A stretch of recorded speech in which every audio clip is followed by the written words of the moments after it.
За таад маань нөгөө нэг өөрийгөө хангаах эмчлэх тал дээр би бас нэг мэдээлэл хуваалцахад одоо өвөр Монголын Нагуун бэлэг гэдэг маш мундаг эмчийг та сонсч ирсэн баг тийм. Нагуун бэлэг эмч маань болохоор бас өөрөө бас яг нөгөө сүнсний чадамжтай хүн юм шиг байгаа. За тэгээд Нагуун бэлэг эмч хүнийг яаж эмчилдэг вэ гэхээр өөрөө ингээд бүх хүнийг тэр хэдэн мянган хүний гараараа барайл илээл таалал им тан уулгаал амруу юм хийгээд байгаа юм байхгүй шүү дээ. Тэ дандаа бичлэгээр сонсгоод дасгал хийлгээд тэгээ ингэ сэтгэл зүйн эмчилгээ төлхөө хийгээд байгаа байхгүй. За тэгээд хүтэнд суусан очсон хүмүүс идэгрээд байгаа.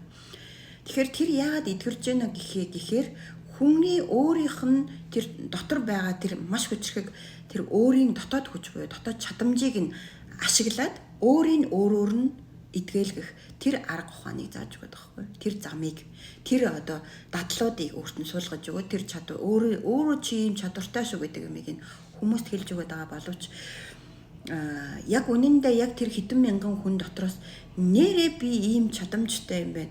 Хүн болгон бас өөр гэсэн ийм чадамжтай юм байна гэдгийг ойлгож байгаа хүн хэд байгаа юм бол тоо тий. Тэгэхээр бид нар яг тэр алхмуудыг зааж өгдөг. Тэр сүнсний чинь дотоод өгөгдлийн чинь хүн гэдэг тэр ямар асар их тэр хүч одоо цахилгаан одоо физикал бол цахилгаан соронзоо орно тэр чигээр хүн өөрөө цахилгаан соронзоо орно гэдэг байгаа тийм. За био энергийн аура энерги тэр чигээрээ та өөрөө энерги их үүсвэр. Бид нар яагаад одоо энэ утас компьютер шиг цэнэглэгдэхгүйгээр тийм ингээд байглаас нарнаас ирж үж энерги аваад ингээд амьдраад байгаа тийм. Байгалийн амтан байхгүй бид нар ч өөрсдөө. Тэгэхээр энэ дотоод тэр хүч чадамжаа бид нар ашиглаж сурах хэрэгтэй байхаа гэж бодож байна. Одооноос бас та хэд маань энэ бичлэг үзэж байгаа хүмүүс бол өөрлөгөө анзаараад үзэр.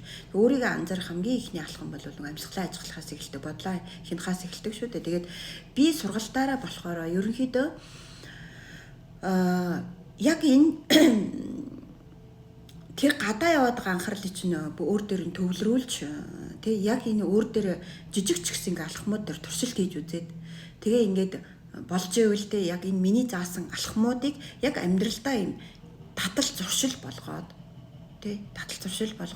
тэгээд ингээ амьдрал дээр авшиглаад эрүүл тэгээд сэтгэл санаа тайван тэгээ ингээд гэр бүл дотроо нэг сайхан амар амгалан харилцаа эрүүл байвал сэтгэл зүй ч өөрөө эрүүл байна шүү дээ. Сэтгэл зүй өөрөө эрүүл байх юм бол бие махбод ч эрүүл байна. Ийм харилцаа уялдаатай орших юм байлаа хүн гэдэг ч өөрөө.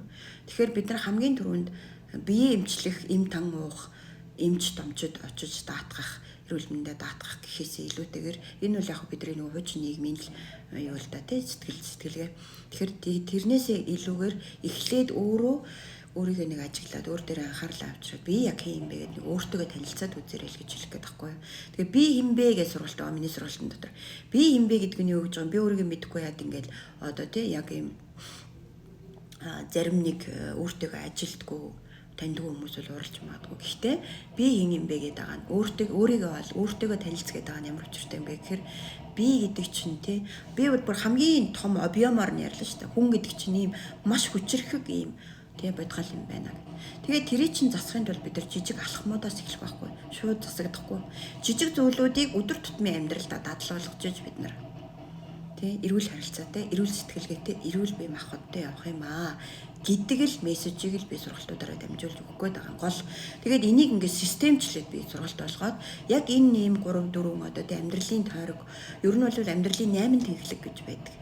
Тэгээд энэ амьдралын 8 тэглэгээ тэнцвэртэй авч явах аргад суралцсан. Ялангуяа сүүлийн нэг жил бол би бүр маш эрчимтэй суралцсан. Тэгээд энэ амьдралын 8 тэглэгээ хэдүүлээ тэнцвэртэй барих тэр чадвар чинь, тэр боломж чинь, тэр одоо бүх юм чинь таны дотор байгаа шүү гэдгийг олж харуулах зорилготой сургалтуудаа зарлаж байгаа шүү. Ингээд дараагийн бичлэгүүдээр сургалтуудтай минь хамт байгаарай.